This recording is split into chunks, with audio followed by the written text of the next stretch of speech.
Ladies and gentlemen, this is your captain speaking. Welcome aboard the Financial Independence Podcast.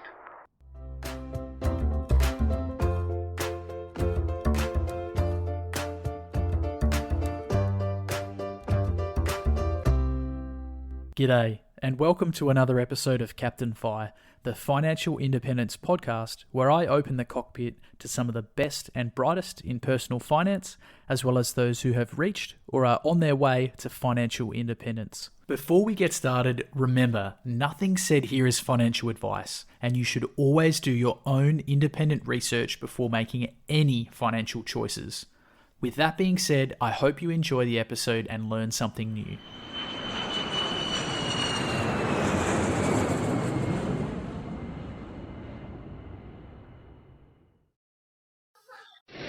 This podcast is brought to you by the best portfolio tracking tool for Aussie investors. ShareSite makes it incredibly simple to track your portfolio with automatic updates of share purchases and dividends, easy-to-read graphs, and comprehensive tax and performance reporting, all wrapped up in an easy-to-use cloud-based system.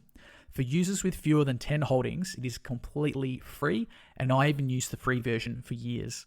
Head over to captainfi.com/sharesite-review to see if ShareSite is for you. Captain Fi listeners can score themselves 4 months of ShareSite Premium for free by using the bonus sign-up code in the article.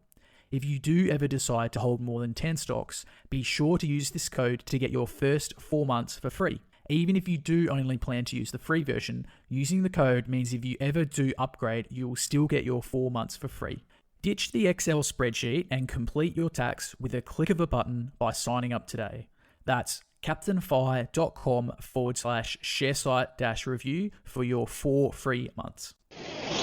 On board today is JMoney, probably one of the most recognizable names, or should that be Mohawks, in the FI community. After a somewhat impulsive purchase of a home in his early 20s, Jay became focused on improving his finances and became inspired by what he read online, causing him to start what eventually became to be the incredibly popular blog, Budgets Are Sexy. This is back in 2008, I think. Blogging about his money journey and posting net worth updates each month, Jay became a millionaire in just 10 short years, reaching financial independence before the age of 40 and reaching over 30 million readers along the way. As a result, Jay has won many awards, including 12 Industry Plutus awards, including 2012 Financial Blogger of the Year and the 2016 Lifetime Achievement Award. Jay has also sat as a judge for many competitions and awards and has been featured by Forbes, Business Insider, and Kiplinger, recognised for his work as a key figure in the FIRE community. Jay is also no stranger to online businesses, having built, acquired, worked on, or sold dozens of websites over the past 15 years.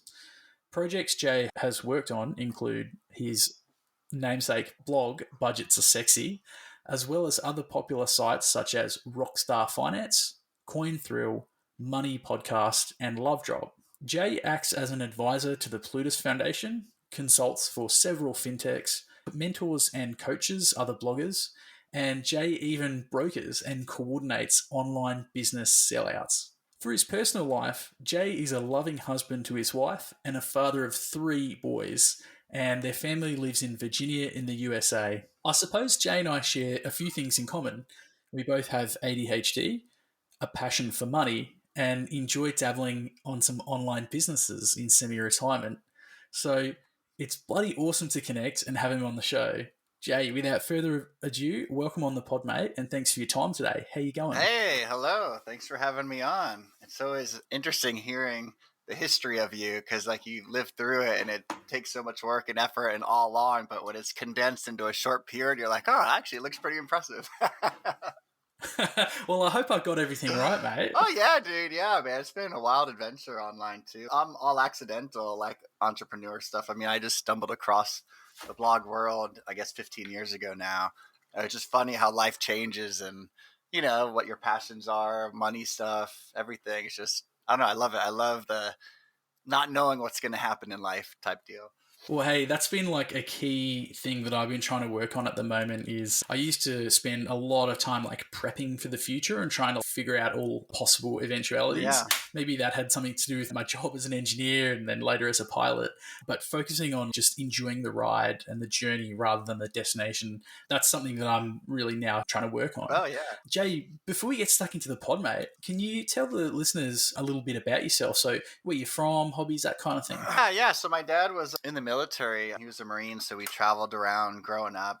Was forced to make friends real fast, and I think that's also why the go with the flow type stuff has kind of stuck because I'm just so used to change constantly.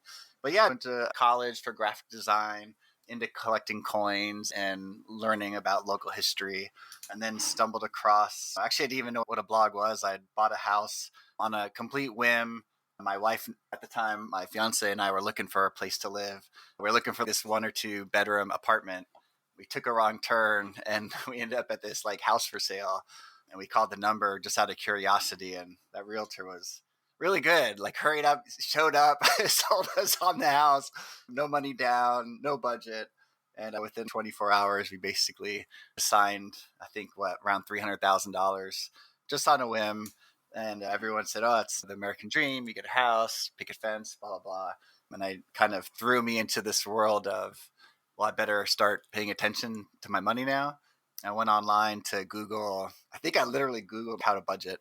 And I kept coming across all these like just normal people online, which I would later come to find out are just bloggers that would share, hey, here's how I save. Here's how I invest. I saw someone's net worth for the first time, which just blew me away that someone put that out there online. And after a few months, I got hooked and I enjoyed reading. And then I was like, well, I'm just going to start a blog. Why not? And so I did. And here we are 15 years later, still somewhat in the game and off. Oh, I'm pretty glad you did, mate, because you've certainly helped a lot of people along your journey, myself included. Oh, thank you. I mean, I think it kind of blew my mind when I sort of found this community online as well. It's interesting, perhaps we had somewhat similar experiences. I certainly wanted to, I guess, follow in footsteps of publishers like yourself and found it to be an incredibly powerful tool to sort of stay accountable Yes. on the journey to FI, but also connecting and I guess taking part in this awesome community that's kind of formed over this concept of financial independence. Yeah, it's all been interesting. And even just the term FIRE, like when I started in 2008, that really wasn't a thing. There's maybe 1 or 2 bloggers talking about, and it was more like an extreme version. And then over the years, like minimalism came out more, FIRE came out, and all these different like Bitcoin stuff, crypto stuff came out. So it's even in just the 15 years, like different movements have come and gone. And obviously FIRE is here to stay. And that's been more in the mainstream lately, which is awesome. But yeah, such a good community. And you're talking about accountability. Like when I used to blog every day, Monday through Friday, and I would share my net worth, as you mentioned, every month. A, for myself, like it forced me to track something all the time. But then B, as well, any decision I make is going to be reflected in the net worth. I can't really hide it. So it kept me making better financial decisions. And sometimes I would still fail, or I'd invest in something stupid, or I'd try to start a small business that would fail, and then I'd share it. So it was like the ups, the downs, everything in between. But it definitely makes you think before acting, which I think is smart in anything in life. Yeah, it's a good sort of nudge in the right direction. And sometimes, I know for me personally, that was all I needed. And it just really helped me to try and make slightly better choices each day. And just like investments, those 1%ers compound as well. Yeah, yeah. And it's funny, like I have budgets in my blog name and I'm known for budgets. And for a couple of years, I did track my budget. And I think it's good, especially like starting out when you don't know where everything is, like just to get a grasp on where all your money's going. And then over the years, I'm like, nope, I'm not budgeting anymore. I was like net worth man. It's like easier to track.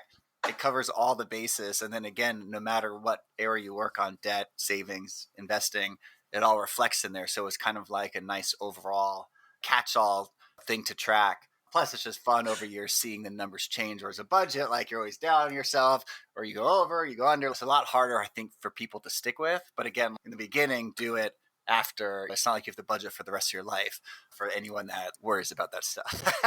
Yeah, no, I'm the same, mate. So I tracked my spending to start off Okay. with, and it gave me a good idea of sort of where the money was going. But I've generally been pretty much a saver my whole life. And so I think the two metrics that I really tracked was more the net worth, which I've tried to start calling the net wealth, just to try and detangle it from a value thing.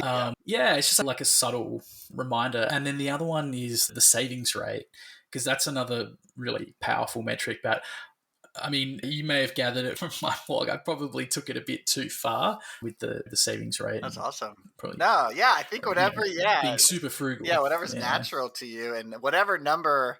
Like, I know obviously we publish stuff publicly in the open for anyone in the world to see, but really it's just for yourself to track and to try and just keep beating it or getting and improving incrementally over time. So I think tracking any number, whatever excites you and keeps you going.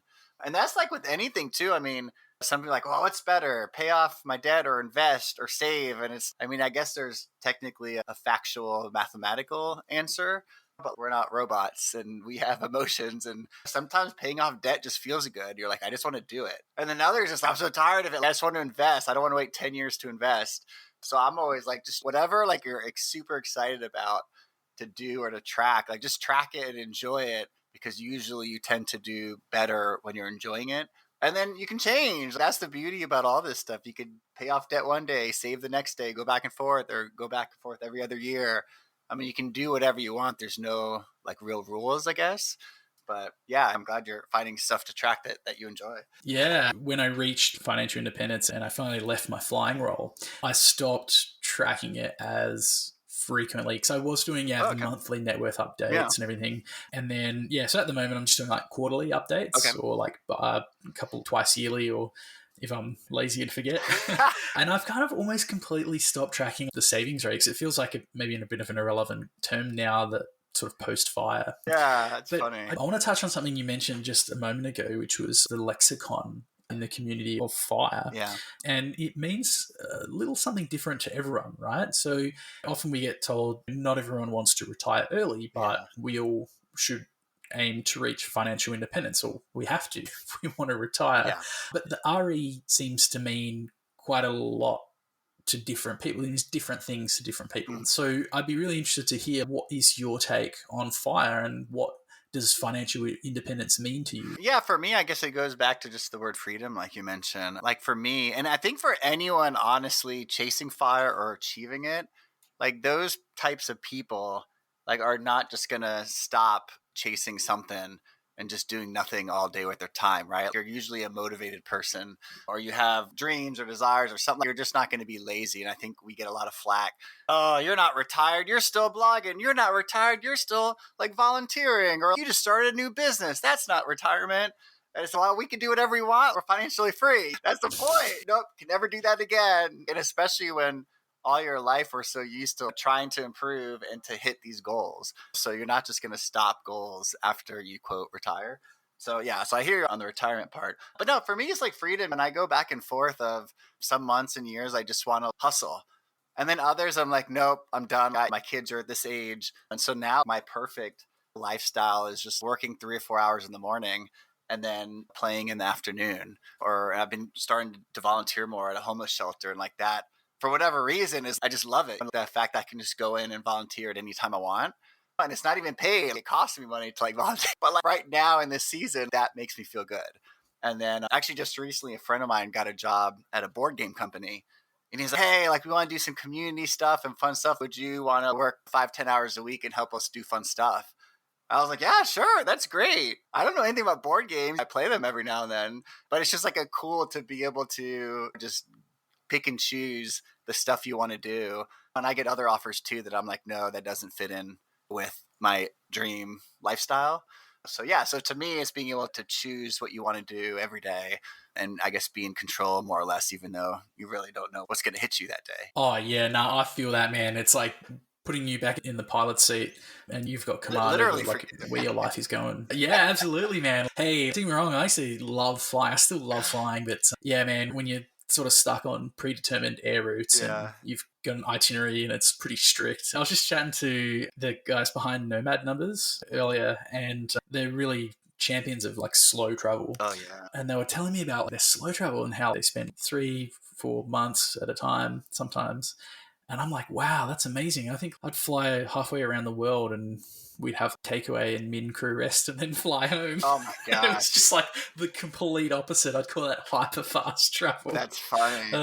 Jeez. Hey, look, Jay, you told us a little bit about the start to your Yeah. journey to financial independence, which was you were sold on this housemate and you and your partner jumped in on it pretty quickly. And then it ended up being a bit of a scary start with the GFC. So could you tell us a little bit about your journey to financial independence and maybe how the GFC shaped that in the early years? Yeah, and it's actually funny. I had to Google that term because I'd never heard of it before. I don't know if it was like Oh, really? yeah, That's it's like, Australian yeah, that's thing or funny. what? But yeah, it was a global financial meltdown. No, what does it stand for? Yeah, like it was like the subprime crisis and then Yeah. it like Okay. stuffed the share market up. Yeah, that was right. And actually, when we bought the house, things were starting to go low.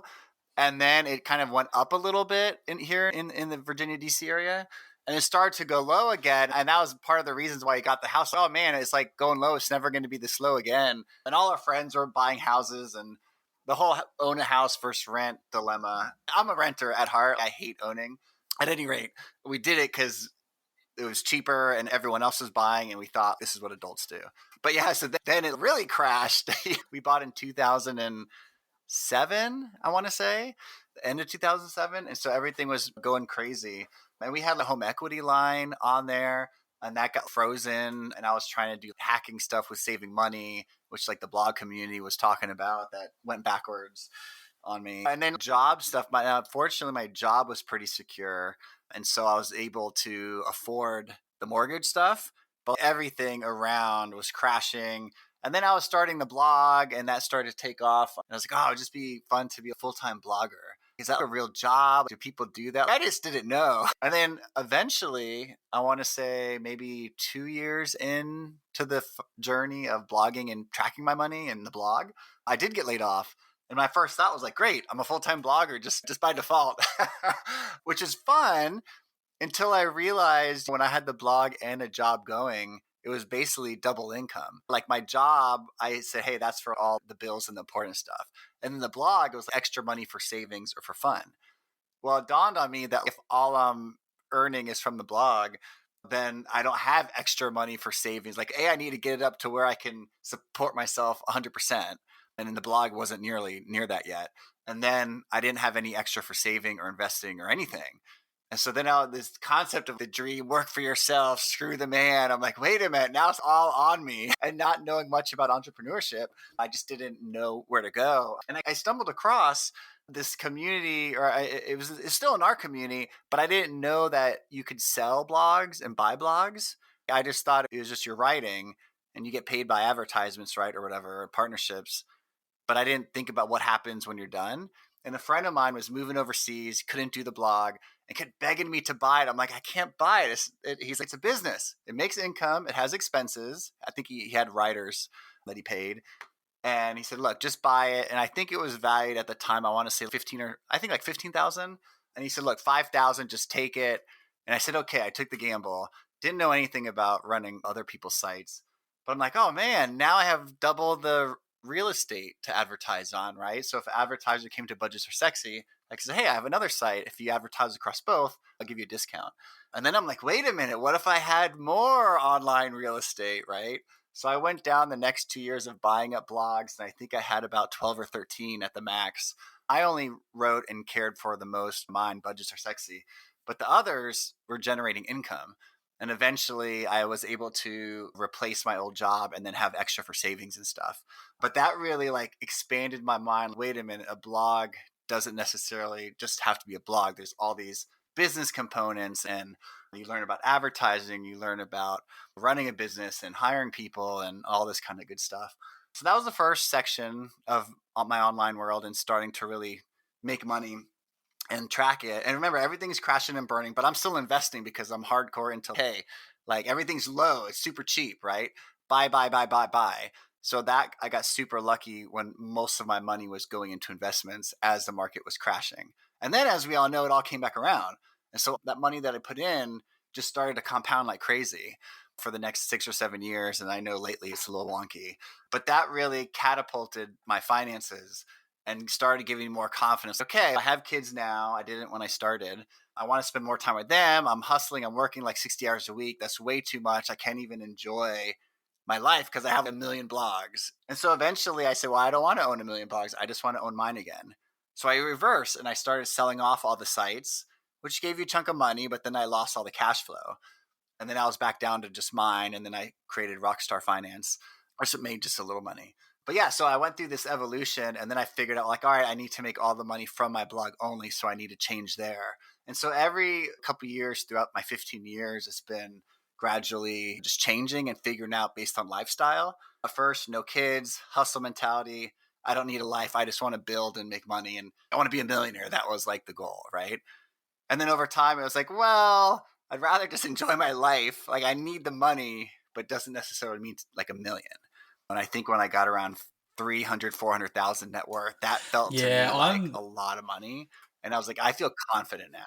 Yeah, I totally get the vibe with that because I think I've sort of gone down a similar rabbit hole and I found myself running 24 websites at the moment and gee, it does Right take now a lot you of do? time. Yeah, Oh, wow. yeah. I'm starting to offload them. Okay. Yeah, so I mean, Cats and Fire is like my passion site and I would never get rid of it. Yeah. And I love writing and podcasting about personal finance. But yeah, some of the other ones like beekeeping blog and a word farming blog. Don't get me wrong, I'm interested in those things, but perhaps somebody else should take over them. Yeah, that's interesting because I know I was reading, mate, like you are a bit of a jack of all trades, aren't you? I mean, in the Forbes article, it mentions that you've had 38 different jobs. Oh gosh, yeah. during your career. Yeah. That's a lot, man. Like how have you found, I guess, the workforce bouncing around between different roles? And I guess you mentioned that you sort of have seasons and you like to change things up every couple of years. And the moving around from the military, we moved every 1 to 2, 3 years. And so I was just so constantly used to change. So some of the jobs, like I was forced to leave and then get new ones. And these are all like in high school and stuff.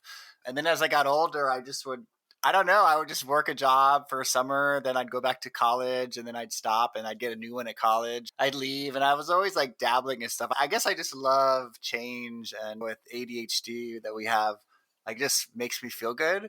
And actually, the blog, I mean, before I sold it, and then I ended up buying the blog back, but I think I was there for 12 years, and that was like the longest job. It was like a fourth of my life, longest job I've ever had. And then I sold it. And then a couple of years later, I had the chance to rebuy it. And I was like, oh, man, this is crazy. This is weird. But when I bought it back, it was such a different mindset than when I sold it. And so now it's like more a hobby project versus it started as a hobby. Then it became a business and it had to sustain my whole family and all my millions of kids. And I sold it, capitalized on it. And then when I bought it back, it was super, super cheap because everything kind of imploded a little bit. Oh, wow. Yeah, and so then it was like... Oh, I actually had no idea about that. That's actually really cool. Yeah, I sold it to Motley Fool, which is a big investment kind of company here in the U.S. And they hired me to build some other projects for them, which we did for 2 years. And then they kind of just disbanded their group, their internal group. And they said, hey, we're going to sell it. It'll be awesome if you got it back. You can have a comeback, right? And I just been diagnosed with this rare autoimmune disease that had me out for 3 or 4 months. I felt like I was dying. And then all of a sudden I started feeling better and I got medicine. And I was like, oh, man, I'm feeling good. And then I'm like, yeah, I'll buy it back. JMoney's back. Budgets are back. Made a big splash. And I went back into hustle mode for 6 months. And then I was like, hey, like the whole point of selling it and getting money was to have the ideal lifestyle. And it was just so easy to get sucked back into the hustle mode. So now I still own it, but now I only blog once a month, once every other month, instead of a couple times a week. So again, it's back into the driver's seat of taking control. But it's nice to know at any point I could just hop on the computer, share my thoughts. An audience, that much transition, a lot of them are gone, but the hardcore fans are still there, which is kind of cool. Yeah, okay. So that's epic. So you graduated college and you had all these different jobs and you began blogging. You got to the point where you had 300-400K in your index fund. Yeah. And that's the point when you start to scale back for your online businesses and you start to sell the sites. Okay, cool. So that's basically focusing on like your intent. You want to design a lifestyle. You then get to sell the blog and cash out awesomely, chuck that in your investments. Yes. and then you get it back. That's Dude, that's crazy. like the cherry on top. That's awesome. Yeah, I mean, what's not awesome is that a lot of people left and the traffic's in the dumps and it doesn't make as much money anymore. Right. But I mean, Yeah, but on the yeah. plus side, that's why I got it so much cheaper because of all the stats were different. Yeah, and it's interesting. There's some other people in our space. I don't know if JD Roth, Get Rich Slowly. I mean, he famously sold his Yes. blog. He was like one of the first people to do that in the space. Left, and then a few years later, again had the same opportunity to buy it back much cheaper. Because that's the thing; it is all personal. It's like us, and it does make money. So technically, it is a business. But things change when new owners come in any business. But like the blog space is so personal that it's just hard to maintain that. Actually, I can't tell you of one website that sold and then got better. It either stayed the same and 80% imploded. And I think budgets, the content, at least for me, because I helped pick the successor when I left, Joel from 5am Joel, who I love to this day. I think the content was pretty solid. It was just the stats and the business and everything behind the scenes that weren't doing good. And that's the reason why I bought it back, because I was like, oh, I know there wasn't like a spammer on here writing garbage and just doing the opposite of what we believe in. It was someone I trust and handpicked. And I still read the blog even when I was gone. I loved his articles. So I think that helped at least make it even a little bit. But yeah, selling blogs, and you just assume that it's going to go away. And once someone sells right, your audience is like, all right, we're out of here for the most part. Yeah, I've heard of some bloggers even having to sign NDAs, non-disclosure agreements. And then, I mean, I was at a Flipper event, which is like I guess it's like a popular website broker here in Australia. Yeah, same here. Yeah. And oh, yeah, of course. Yeah, US based. And yeah, there was a fella who was talking, he sold his, I believe it was like a sports equipment review blog. And he actually went on to, so he got a good payday, and then he ended up getting like a corporate job out of it. So he worked to run the site for a couple of years. Yep. And there's actually a really famous case study. Albors, I think it was Car Expert or Car Advice. Okay. Yeah, it was Car Advice, which he grew to be quite a large blog and then sold to a media corporation here in Australia. And this is in like the 7 figures. Wow. I think it was like 60 million or something. Like just incredible. And they gutted it. They took the site, I think they took all this content and they put it onto, I think it's drive.com, which is obviously a huge website. But I remember hearing in an interview he was working for them, but the multi-level management, he described it as, was just very difficult to work for. Right. And I guess he was used to having the freedom as like the CEO. Yeah, he was the man. He could do whatever he wanted. Yeah, so he ended up quitting. He tweeted or something how crap the management was, and they essentially fired him, which was what he wanted.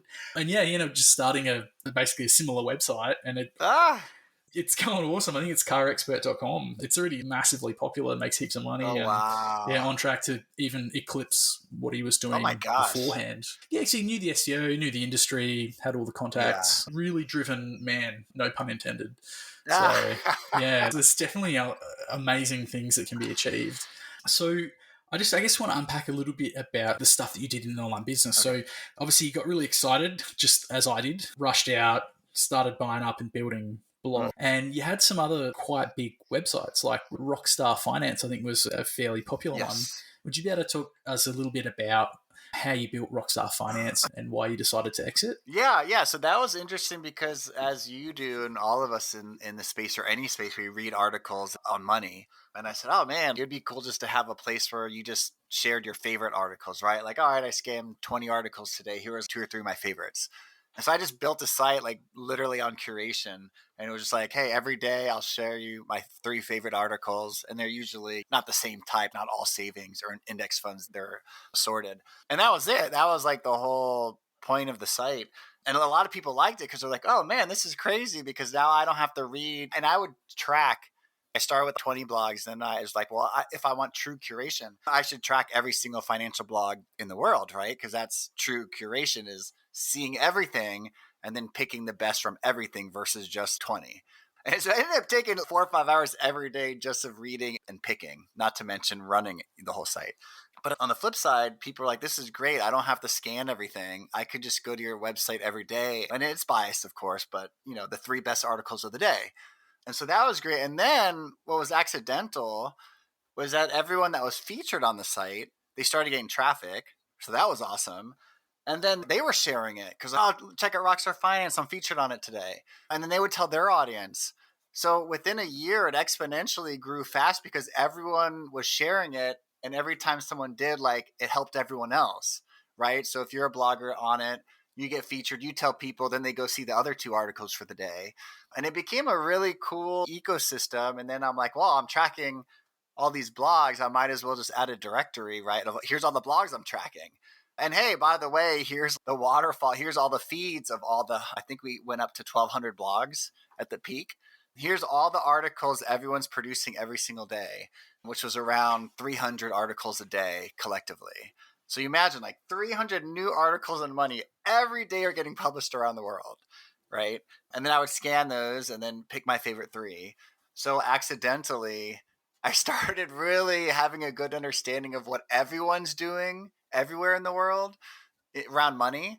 And so you could see themes, like when crypto was getting hot, I could tell, or a new app was on the market. I could tell because all of a sudden everyone started sharing it.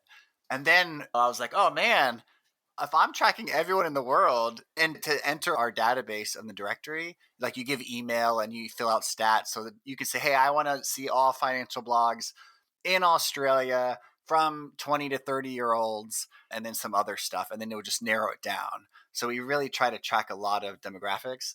And then I realized, oh man, I have the emails of every single financial blogger in the whole world, which can be really bad if you want to do something evil with it. But I said, well, we should poll people. So we started doing these polls, like, what's your favorite book? Like we did a book poll, and it was just about books. And then, hey, here's collectively what all the bloggers think is the best books, and rank them, right? And we kept adding on all this stuff because I'm like, this is crazy. We have access to everyone. And again, every time you participated in the blog in a poll or got featured, you got traffic. And people would call it like getting Rockstar. Oh, I got Rockstar today. And like they would show the graphs of their traffic and then a big spike. And it was nothing big like getting on Reddit. You'd just get like millions. But you get 1,000 or 2 at the peak just on a day. Sometimes maybe 5,000 depending on who was coming to the site. But it was cool. Unfortunately, it was a full-time job at the end of it. And then I was still running Budgets Are Sexy, which was a full-time job. So eventually, again, back to the lifestyle. Okay, I need to scale down. So I found someone to take over Rockstar Finance. I sold it to him. He did a good job for a little bit. And then he actually flipped it again. And the person that bought it just shut it down. Like you can still go to rockstarfinance.com. It's just like skeleton. And so it died then. And we actually got close to possibly buying it back a few years ago, but it never worked out. But yeah, so it's interesting. And actually the Motley Fool who bought Budgets Are Sexy, first they wanted me to consult, and they said, hey, we want to do something community. We loved Rockstar Finance. We wish we would have bought it. And I was like, oh my God, it's awesome. I didn't know you even knew about it. I said, well, maybe we can build a new one. And so we built a new one together called allstarmoney.com. And we only ran it for a year until they disbanded. But we were starting to like get back into the scene. And now there's a couple other curation sites too. Apex Money is one that I contribute to, and they share 3 of the best every day.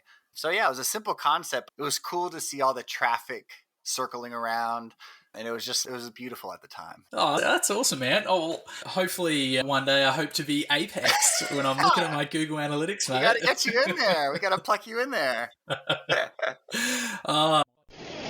We'll get back to the show in a moment, but for now I want to ask you a question. Do you have a side hustle? And if you do, is it scalable? My side hustle is building and running websites, a form of digital real estate. Now, it might sound tricky to make money online, but really, they're just small online businesses that have low overheads, high margins, and which you can easily scale by outsourcing. If you've ever read The 4-Hour Workweek by Tim Ferriss, then you're on the right track. What I love about websites is, just like my investments, they're working 24/7 to make me richer. And I can put as much or as little effort into running them as I like. I can pay a writer to produce a piece of evergreen content, which is then edited and posted by a virtual assistant, and then it can be viewed potentially millions of times and easily updated by my editors over the years to remain relevant. If you want to learn more about this lucrative side hustle and retraining for the digital workforce revolution, then check out my article about making money online, and read my review of the eBusiness Institute and their online self-paced courses. The eBusiness Institute cover everything from total beginners right through to advanced web design and how to buy, renovate, run, and sell websites for profit. As a graduate of the eBusiness Institute, I can't thank Matt and Liz enough for the valuable web skills I've developed, and now I can enjoy growing my portfolio of websites for semi-passive income. Captain Fi listeners can register for free access to some of their resources by following the link in the eBusiness Institute review article on captainfi.com. So, what are you waiting for? Start learning how to build a portfolio of digital real estate and use websites to make money today. So, I mean, would it be reasonable to say then, in terms of your passive income and your investments, which I totally want to get to, but there's a few important questions I definitely want to ask first. Sure. Would it be safe to say that a lot of that came from your sellouts of your online business, or what portion did you save and invest versus... that is a really good question. I would say the first few years of my financial journey was from my full-time job. And they had some crazy benefits. It doesn't apply probably to Austria, but we have something called 401k. And usually companies will maybe match like 5% of it if you contribute 5% to it's like a retirement fund. And the company I was with would max 100% of 100% you put in up to $16,000 a year, which is like the legal limit at the time. And so I would just jack it up. I'm like, oh my gosh, you're going to give me like $16,000 if I put $16,000 of my own money into this retirement account? That's awesome. No one does that. So I did that and lived on meager income for a couple months until it got maxed out. So that really catapulted the financials in the beginning. I probably did that. And then remember, the market was crashing and I kept buying, and then it came back up. And so probably back to the 300, 400,000 part, like was basically just from my job and investing and cutting back. And like the beginning is of when you want to get serious with your money, right? Start spending less. Start figuring out like cheaper cars, cheaper home situations, like all that kind of stuff. So that was just general finance stuff. And then I guess the next few years was just blog income stuff. And some years I would spike. Some years I made $200,000. Some years I made $60,000. So that fluctuated a lot. And of course, when I sold out all the blogs, that chunk of money, honestly, as like crazy as it sounds, there was like a 3-year period where I started having lots of kids. My wife stopped working because she wanted to get a degree, a graduate degree. And then I also stopped wanting to work less. And I called it like the perfect storm. I was like, this is not the time to design your dream lifestyle when all the income's drying up. But for 2 or 3 years, I said, screw it. So probably $100,000, $200,000 I made from selling all these sites ended up just supporting us. And slowly the savings would be going away over time. It wasn't until later on, when I focused entirely on Budgets Are Sexy, that I started making more money where that would like drastically affect my net worth. And then I think I got it up to 900,000, and that was mostly market, mostly just trying to like make a lot of money online. And so my job, and selling Rockstar Finance, that also upped it a little bit. And then when I sold Budgets, that pushed me over into the $1 million mark. I think the last blog post that I shared publicly, I think it was 1.2 million, around there, a couple years ago. And so I sold the sites, obviously not for millions of dollars, low, 6 figures for each of them, Budgets more. So that definitely pushed me over and made me feel way more secure. But really the first 10 years was just siphoning as much money from my income into savings and index funds, really, that got me there. Had I never sold, I kind of didn't want to sell at the time I did, just net worth wise, because I wanted to pass the $1 million mark without selling. But eventually, like, I would have gotten there. And obviously I wasn't going to turn down a good deal just because of that stupid thing. But yeah, so it definitely helped secure my feeling of feeling secure. But outside of that, I was really just hustling a lot. And I know people say, oh, you can't retire if you work a 9 to 5, but that's BS. You can still save. It's really your lifestyle and how much you spend that drastically makes a difference. That and income, of course. But. Oh, man, I totally agree. Like, I think once you've got that financial security, financial independence, it really just opens up a whole new world. Yeah. And it can be destabilizing a little bit as well. I know when I sort of had this realization, I was chatting to a friend of mine who, he worked in a corporate role and just recently ticked over the 1 million in his ETFs. Good for him. Wow, that's great. Oh, I know. And he's such a sleeper as well, like real quiet about it. Yeah. Just like quiet achiever. And yeah, he's just done amazingly, man. And because there's not a lot of people that you can really talk to about in this community. And Right. you can start a blog and start, hey, read my thoughts on my blog. Right. But if you don't want to do that, who do you talk to about it? And so I don't think he really told anyone about it, except he discovered my blog. And of course, we'd known each other for quite a long time. Yeah. He sussed out it was me fairly quickly.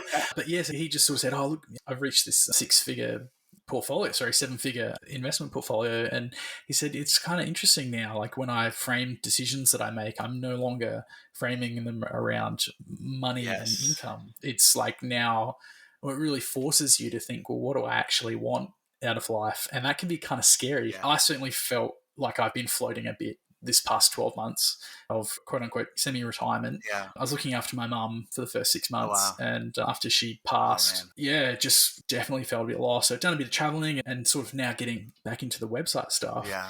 But interestingly, like yourself, Jay, I'm now starting to downsize some of the portfolio and really just wanting to focus on sites that I actually find interesting. Yeah. And I guess you could kind of think of it as a form of minimalist digital minimalism. Totally. Yeah. And look, you've been practicing and talking about minimalism for over a decade. Yeah. And I know that's something that's been really important for me with having ADHD. So would you be able to tell us a bit about what minimalism means to you practically, not only just for you personally, but also as a father with 3 boys? Like it can be hard, right? Yeah, well, I'll just state, my boys are not minimalists, and my wife not. I am the only one, which makes it very hard. But it's different. I mean, obviously, there's that line like, well, kids are kids. I don't know, minimalism is kind of serious, I guess, in a way. I'll just let them do your thing, but then it gets crowded and toys and junk everywhere. But minimalism, I'll say too, like back to your thing, when I sold budgets, that was the last site that I owned online. And I thought that would be the ultimate minimalism thing to do, is to sell. Like that's the last huge attachment I have in the world that's super hard for me to disconnect. So it was a personal challenge to sell too and say, well, what happens to this JMoney guy if you don't have a home anymore online? Does he go away? What happens to all his friends? Like the meaning, the purpose.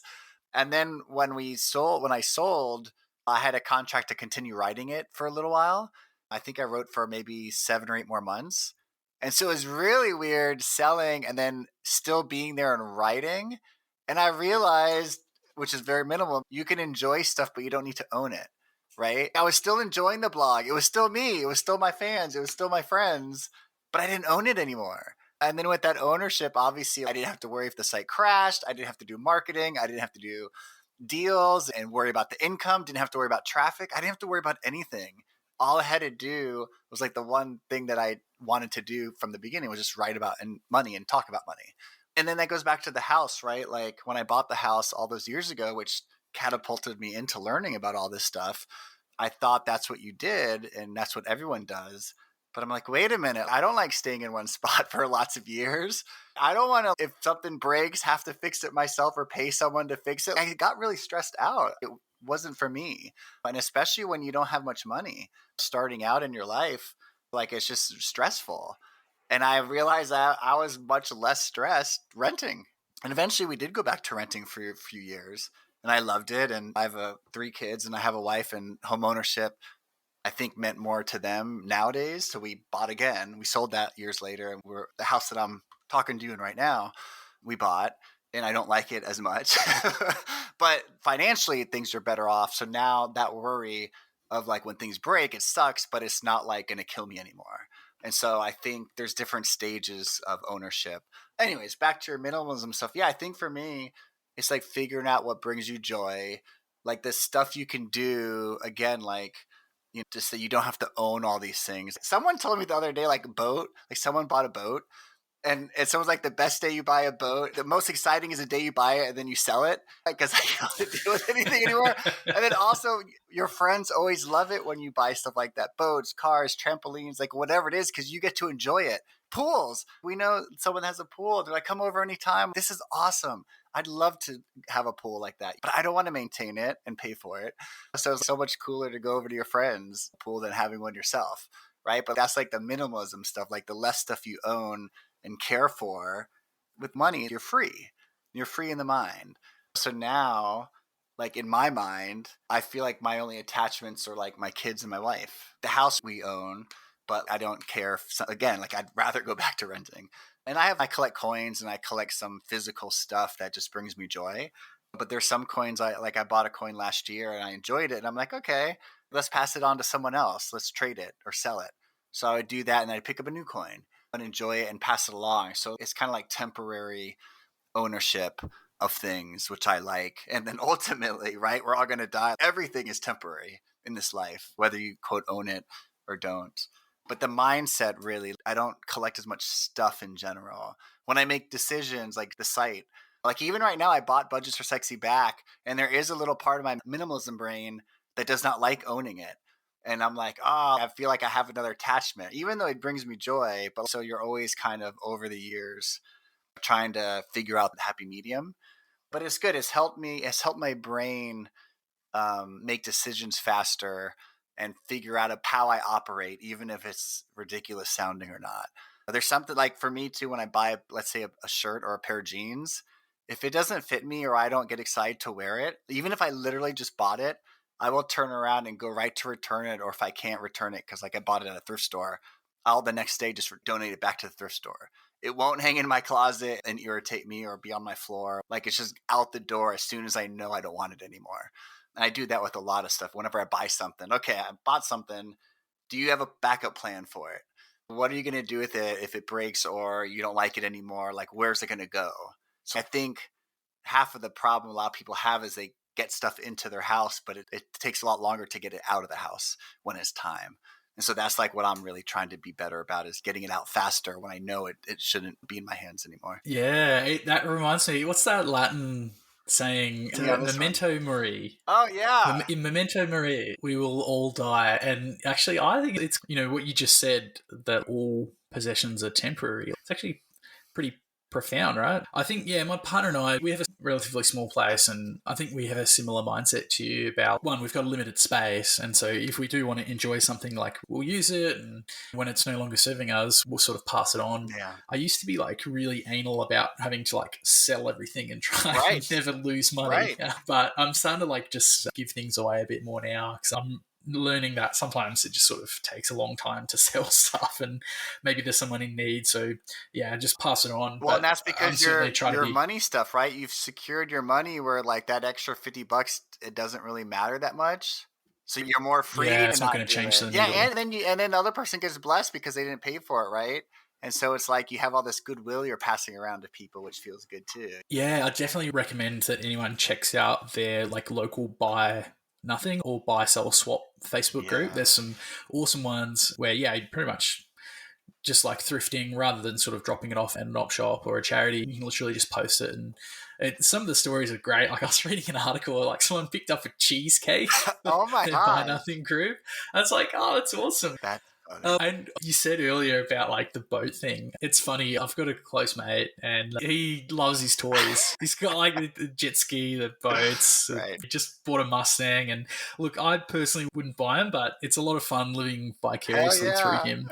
I think I managed to like flip his jet ski not that long ago. And I learned that's why we always wear a PFD. It's funny because there's a lot of sharks in Adelaide, which is South Australia, cold water. Okay, so I'm not a very great swimmer, but after I flipped that jet ski, it flicked me about 10 or 20 meters away. Wow. But I reckon I broke the men's freestyle record from the time I realized I was in the water to the time I managed to scramble back on top of that jet ski. Oh my gosh. I freak out if a bit of seaweed touches me. I'm like, it's Jaws. Like, human torpedo.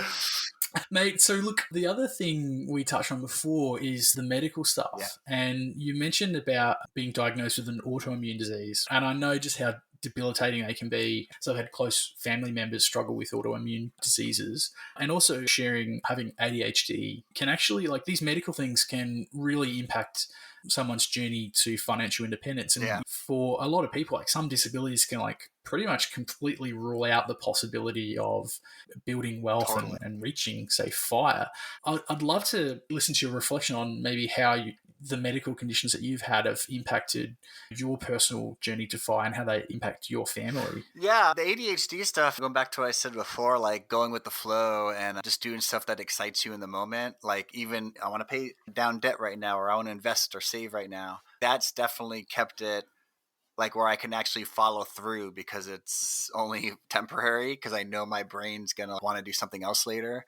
And even blogging, like there's times of the day where I cannot sit here and write. Like I just need to get up and or go somewhere or do something different. But then there's times where you just get so sucked in, you're like, I'm going to stay here for 3 hours straight and type my heart out. And so being able to allow yourself to have this schedule of going all in when you're in the mood for anything, whether it's yard work or savings, whatever. And again, all that comes from when you're more financially free, you can make the decisions on your own. It's not obviously if you have a 9 to 5, you have to stay within the reasonable boundaries there of what you can and can't do. As far as the other thing, I mean, thankfully, like literally when I got diagnosed, this is rare, like blistering disease called pemphigus vulgaris, where a lot of people get it on their outside of their skin where they just get blisters all over and it's itchy and it hurts. But for some reason, I get them like inside of my mouth and my nose and my throat. And they hurt and they're annoying. You wake up like just with like blood in your mouth. You're like, what happened? I was just sleeping. And at one point, after 3 months, it got so bad where I couldn't swallow. And so I went to the hospital. They didn't know what it was. It took forever. And a dermatologist out of all people said, I think I read about this in a textbook once. Let me refer you to a better dermatologist who can confirm what this is. And she was right. It was the pemphigus. Fortunately, there's infusions you can take and then you're kind of free for a few years, 1 to 4 years. And then you basically have to just take the infusions forever.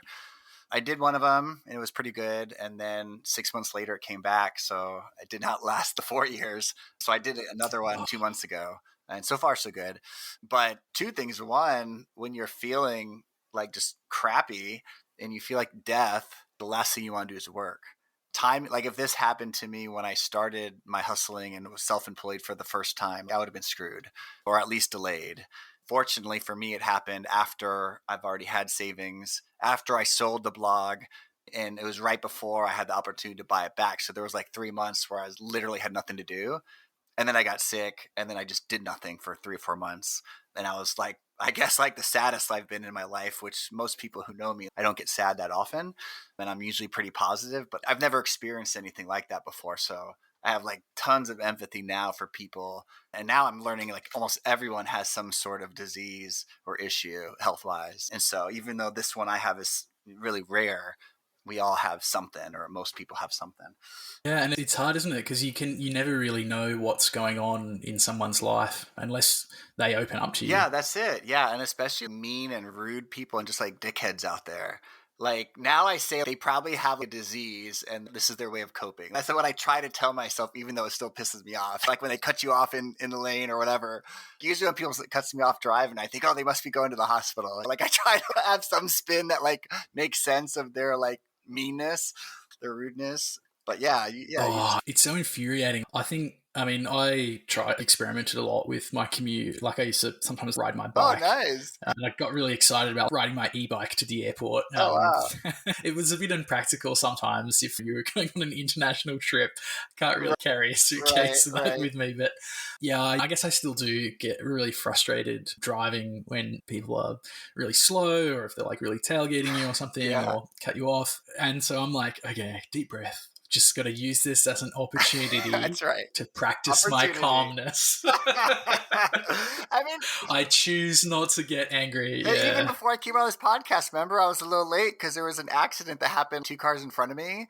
And my first thought was like, mother effer, like I'm late. I need to do this super important podcast all the way in Australia. And you choose to get in an accident right in front of me, right? Like, that was like my first thought. And then I was like, wait a minute. Just be thankful you are not in the accident. Take a step back, put this in perspective. It's 5 minutes of annoyance of trying to find a way around it because it like blocked the roads and everything. But yeah, it's hard. And I'm sure you too with your mom stuff, right? Your brain is probably on fire from like life and death and what's the point and like how do you best live your life. I am gonna die sometime. What is that gonna feel like? Like all of these weird things when you're around death or sickness, like it really like slows down time and I think puts things in perspective more. I mean, I'm super grateful that I was able to, I guess, leave work and Mum and I got like a good, that's so cool. I guess like 8 months. Yeah, and it was tricky being a carer, but it was just beautiful to be able to reconnect. And man, she was tough. It was really funny. She was like determined not to sort of become like an invalid. Oh, and She fought this thing and she maintained her dignity and pretty much like full control of her faculties, like Wow. right to the end. Wow. And then, yeah, it was like a fairly peaceful Oh, passing. that's good. But it sort of, yeah, it left me grieving not only sort of the loss of mum, it sort of stirred up a whole bunch of shitty stuff from my childhood and Yeah. like my relationship with my dad, Uh, but also, I guess, grieving my job. And I'd sort of built so much my identity around my life as a pilot. Most of my friends were pilots or worked in aerospace, and had this aviation site where I'd talk about flying, and it was a flying instructor on the oh weekends. And man. yeah, so, and then funnily enough, like I'd also built this Captain Fi, this like my Yeah, finance blog. literally. And Yeah. after Yeah. I'd yeah, and after I'd sort of reached financial independence, all of a sudden money was not important anymore. Yeah. And yeah, I definitely felt that like existential crisis. Oh hell yeah. And yeah, look, it was a hard time. I mean, I went to my GP and we put together like a mental health care plan That's and cool. started talking to a counselor, and it was good. It helped me put some coping mechanisms in place, but I think it's gotten better over time. And yeah, I think I guess you mentioned like going with the flow. Trying to get into a flow state has been important for me as well. And yeah, so I like that I can just spend a bit of time gardening, spend a bit of time with my friends, take the dog for a walk, do some reading, do some writing, do some podcasting, watch a movie. And not everything for me now has to be hyper fixated or hyper focused. Right. Yep. And that's, Yep. yeah, so I'm just trying to, I guess, go with the flow a bit more and yeah, just enjoy the present. Yeah. Now, I've been itching to ask you Oh boy. this. Oh boy. So no like fire podcast would be complete without wanting to delve into the nitty gritty. Okay. Now, you've posted your net wealth updates, but for the benefit of the listeners on the pod, mate, what do you invest in and why? Yeah, so right now, I would say 95% of all of my money is in index funds. I don't need to beat the market. I don't like to lose under the market. And I'm not smart enough or lucky enough to definitely to beat it on my own. And I like it. It's kind of like a lazy portfolio. Like it's just, hey, I'm in, and it's Vanguard. VTSAX is the actual ticker symbol. And it just tracks the broad market. So goes up, generally the market goes up, this goes up, and it goes down, but over time it does really good. And so it's kind of like a long play. And I literally just put money in and then I just don't think about it. And certainly there was times over my life where I would try and, oh, like this is a hot stock, and Bitcoin, gosh, I always jump in right at the worst times and I get out at the worst times. Then a couple of years later go by, I get back in at the worst times. I get out at the worst, like I just don't know how to do it. And again, like going back to minimalism, it just weighs on my brain. Even though it's like a tiny percentage of the overall net wealth, it just bugs me so much. I don't like it when it's on my mind all the time. And so index funds for me works. And I would say the other 5% I'm invested in are like different types of index funds. Like I have some money in a bond fund, an international index fund. And then I think that's actually it. I think, yeah, because I just sold some Bitcoin that I had. So I think I'm just literally down to those 3 or 4 funds. And that's it. Like it's nothing too crazy and anyone can do it. I think it's more, again, trying to just, for me, the most money you could funnel in, even if you pick really bad stocks and stuff, like you're going to be better off than if you just don't do anything with your money. You know what I'm saying? Or you just spend it. So at least if you're new to investing, just invest in whatever you think makes the most sense to you now, and it'll change over time. And I had this weird epiphany too the other day. I don't know if you're like this. I know other people probably are. Like when you buy your first, let's say, Apple stock, and whatever that number is, you get so tied to the number in your head. Oh, it's at $200 and I put $5,000 in. But then now this is only if you consistently invest, like every month I automatically invest. So it just does it. And over time, you put in way more money and the ticker numbers, the price is way different over the years. It trumps your initial investment and whatever the price was at. But for some reason, your head, you still think it's like a point that like it's stuck in your brain. And you're always, at least for me, Yeah, like an anchor. yeah, you're always focused on that first 5,000. But you're like, wait a minute, you put in like 50,000 over the years. Like, why are you so focused on that first one? That doesn't mean anything anymore. And so I think if that I know stops a lot of people because they're waiting to get in at the best price, but they forget that they're going to be getting in every single month if they're doing it automatically. So I think there's a big difference between investing one time and investing for the long run. And personally, if you had $5,000, I would just invest $1,000 every month and keep going versus just one chunk and then forgetting it. But everyone's different. But yeah, just index funds for me. Oh, and I guess I own the home. I paid that off. So that is an investment quote, even though it costs money and does not earn you money usually. But yeah, those are the only things that I'm invested in. Yeah, awesome. So do you have any other websites at the moment, or is it just budgets? Budgetsaresexy.com. I have it's not really a blog. It's just a website that has like all the sites I've owned over the time and some general thoughts. JMoney.biz, B-I-Z. I have a coin blog, cointhrill.com, that I just post every now and then, not too often. Do I have anything else? Nothing that makes money. Oh, my friend and I started, this is really random. It's called ImetYouToday.com. And basically we have these cards, like it just says, go to ImetYouToday.com, but go there tomorrow. And so the theory is like a little business card. And so whenever we meet people, like if we're traveling and we find someone we really like, or they did something really special that wowed us, what we do is we hand them this card. And then that when we get back that day or night, we share like why we thought they were special or what they did was special. So when they go to it the next day, they see a write-up on us meeting them and why they impacted our lives. And it's been interesting. My friend Nate just did it last night. I haven't read it yet. And there's maybe 6 or 7 stories on there so far. But just from people that really, like some guy offered me baseball tickets and he could have just emailed me. But instead, like he took the time to call me and then make sure I had enough for my kids. Like he just did something normal people wouldn't do. And so I wrote one for him. We had this waitress the other month before the site was built, so it's not up there. Anytime in my mind I wanted more coffee, I just thought, oh man, I wish I had more coffee. Somehow she would be right next to me pouring it. And I don't know how she did it. And then even to the point at the end, I was done. We were finished. We paid, but I had half a cup of coffee in my little like ceramic mug.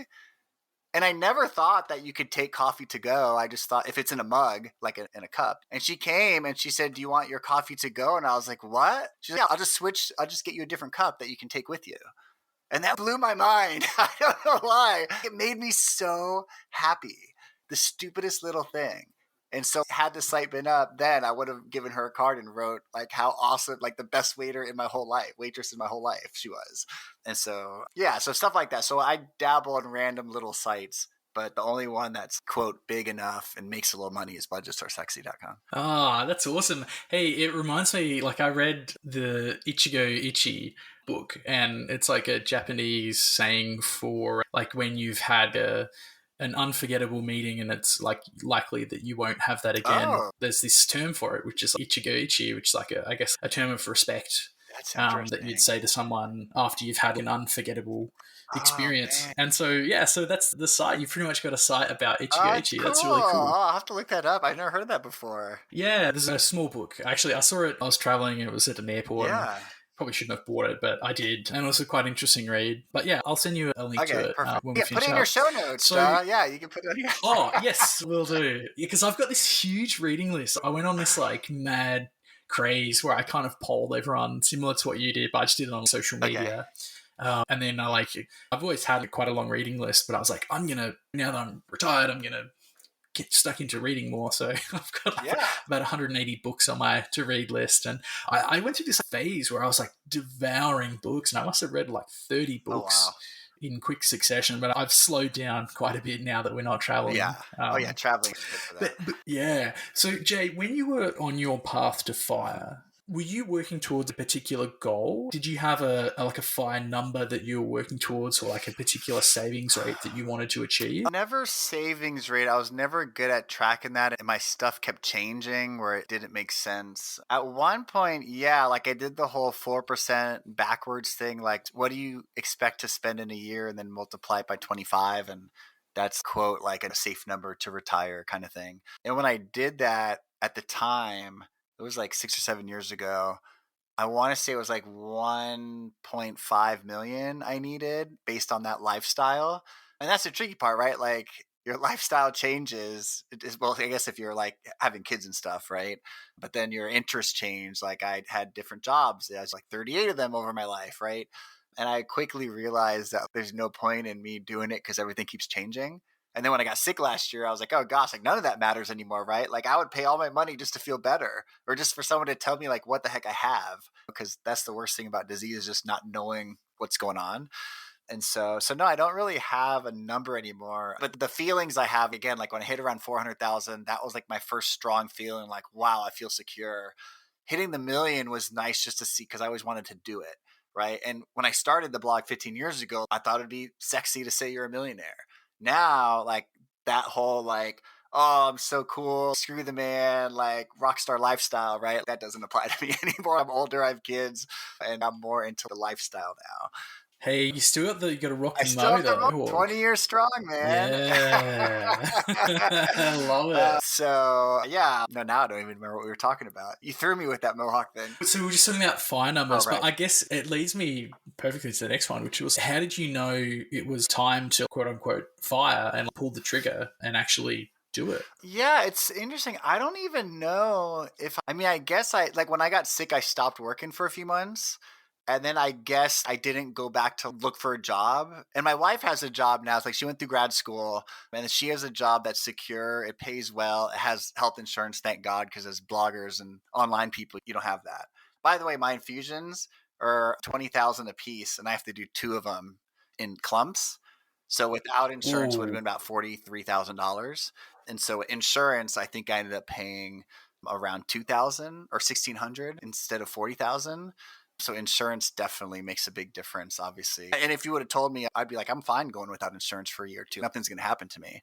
And with kids, obviously that changes stuff too. So at any rate, when my wife has a secure job and when I got sick, I started thinking about, well, I want to enjoy, if I am dying, I want to enjoy my time more. And money doesn't matter as much. I don't get a thrill out of earning money. So I started last year just trying to really dive into the lifestyle. I've always wanted to volunteer like time more. Like I would donate money, but I wanted to give time more. So I guess last year I kind of pulled it without really realizing it. And again, with the big caveat, I call myself wife-fied because my wife still works. Lots of her stuff pays the bills.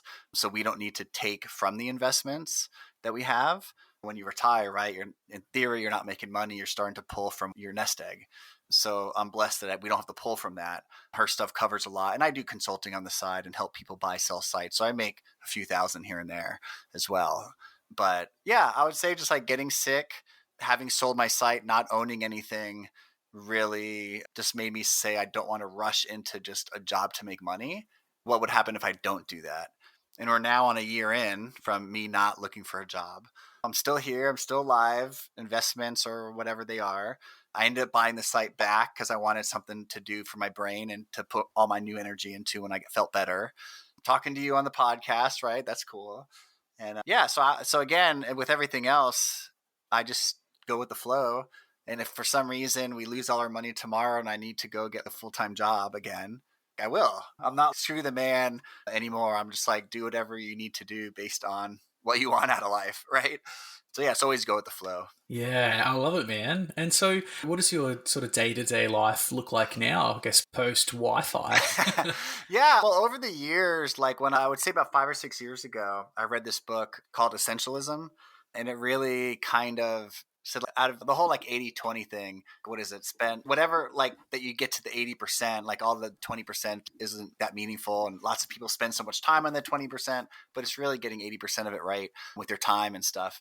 And so I realized I was working nights and then weekends and just like around the clock. So I stopped working nights and then I eventually stopped working weekends. And that really forced me to work better and more efficiently during the week. And so then I realized I should spend more time with my kids than in the computer. So I started doing more stuff with them. And so I would take them to preschool and stuff for a couple hours in the morning. I would have to myself, and then I have to watch them afterwards. So eventually over time, and where I am right now, I like to wake up early, do some work, do correspondence, as I call it, with email and like catching up with people. Then I take my kids to preschool, one of them, and the rest go to elementary school. I work for a few hours and then I pick the little guy up and we hang out for the rest of the day, and I don't do any work really until the next morning. So I'm, I guess, a stay-at-home dad that happens to blog and do work on the side. But now it's summertime, so we're watching them, taking them to camp back and forth, and then just doing work here and there, like my friend's board game company stuff, right? Doing this podcast with you. I dropped them off, came here on the podcast, and then I'll have to go pick them up and take them to the pool or see their play dates and stuff. So I guess the short answer is a stay-at-home dad who happens to work a couple hours on random projects that may or may not make money.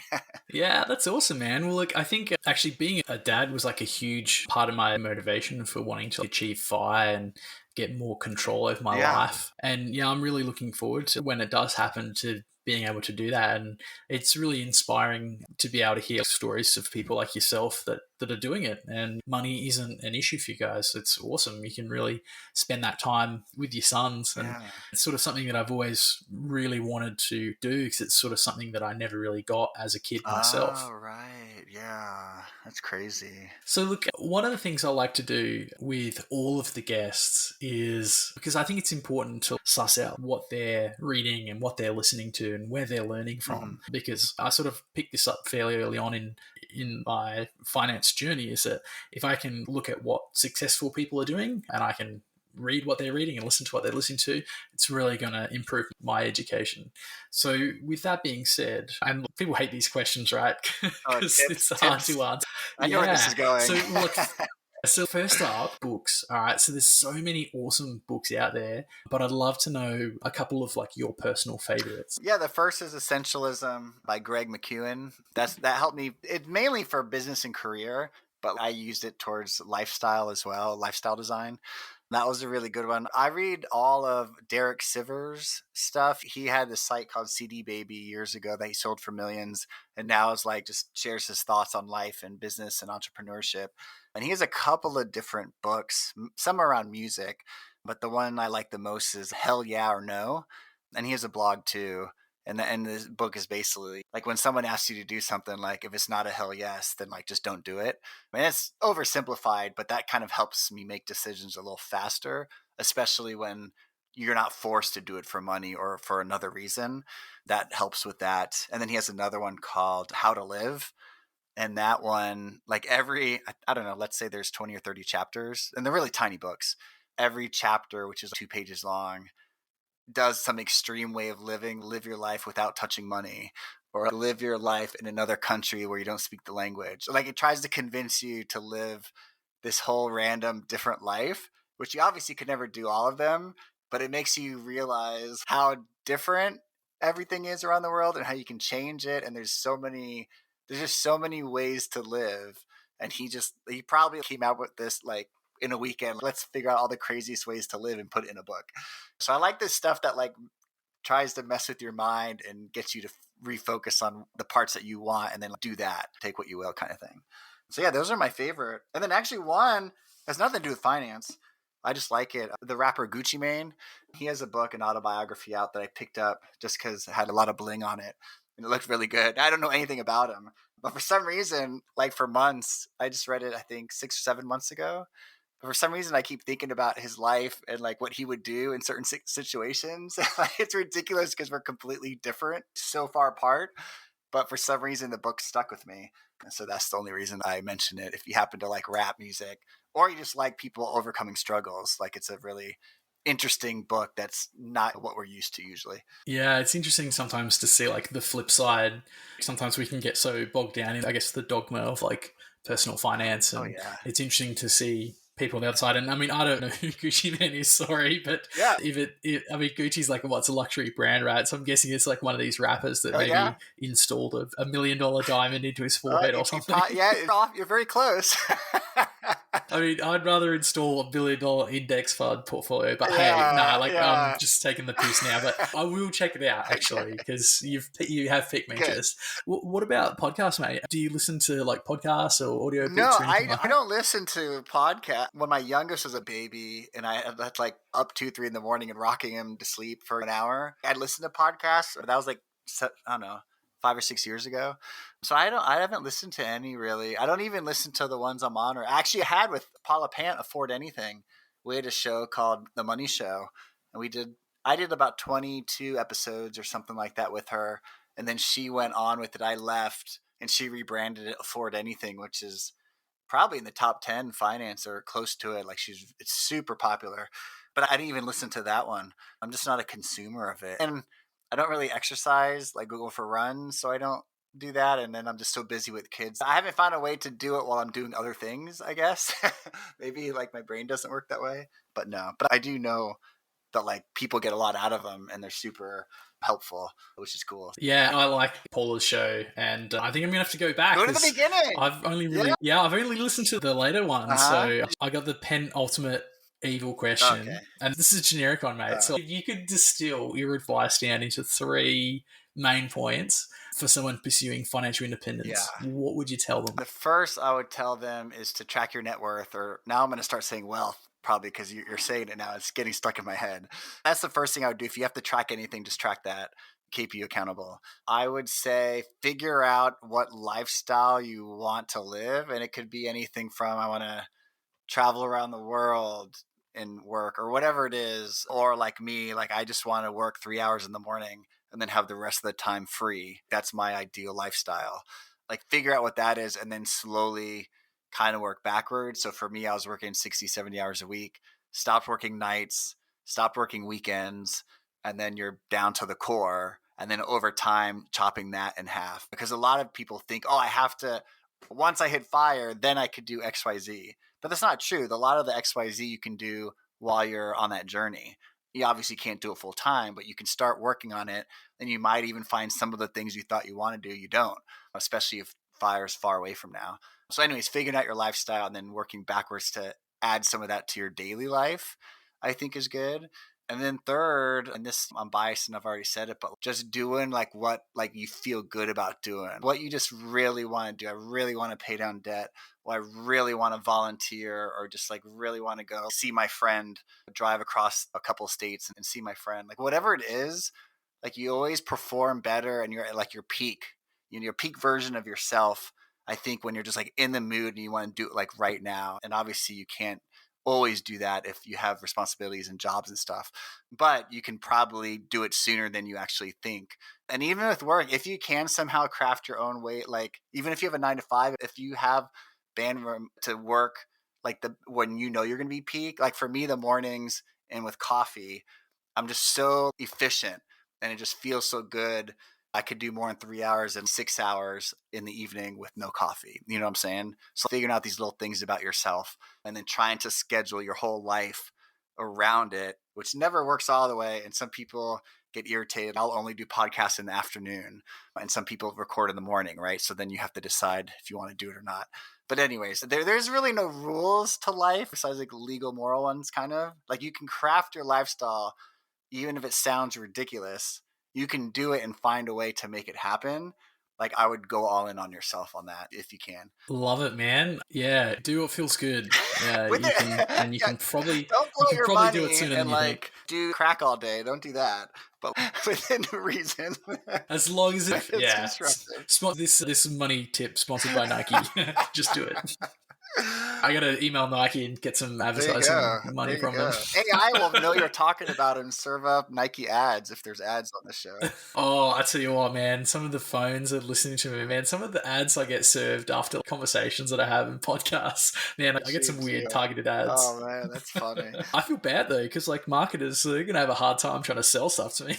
Massive target. Oh yeah, we're the wrong group. Yeah, financial people. Yeah, it's funny. Oh, look, Jay, mate, I've had an absolute blast chatting to you today, mate. It's been so much fun. Awesome to get to know you a bit more and learn about your journey to FI. And thanks so much for coming on the pod and being able to share this publicly with everyone. I think we're all going to take away some awesome lessons from it.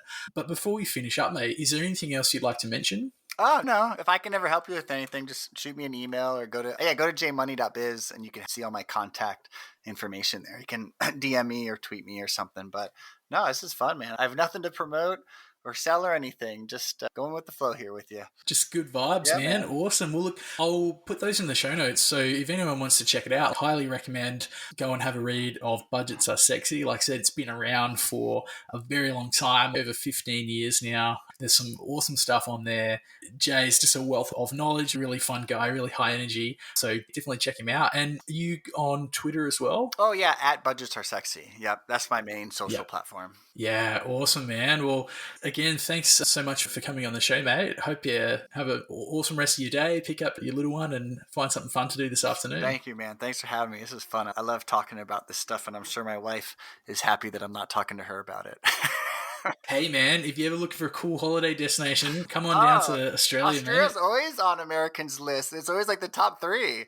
Yeah, one day I will be there. Yeah, mate, come on down. We'll go for a burn. Take the mighty Cessna out for a fly. Excellent. A brilliant piece of American aeronautical engineering. I'm not going to go jet skiing with you. Yeah, not jet skiing, no, but I usually don't flip the plane. Okay. Jeez. Awesome, mate. All right, man. Well, I'll let you go and have an awesome day. All right, man. You too. Thank you.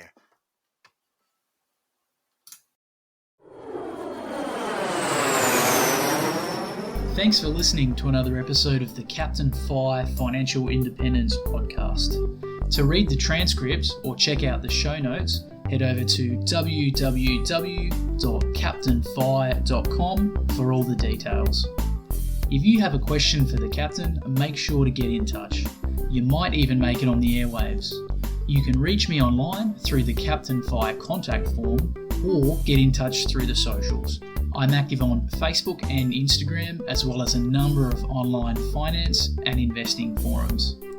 And finally, remember, the information presented on the show and the links provided are for general information purposes only. They should not be taken as constituting professional financial advice. You should always do your own research when making any financial decisions and make sure it's appropriate for your personal circumstance.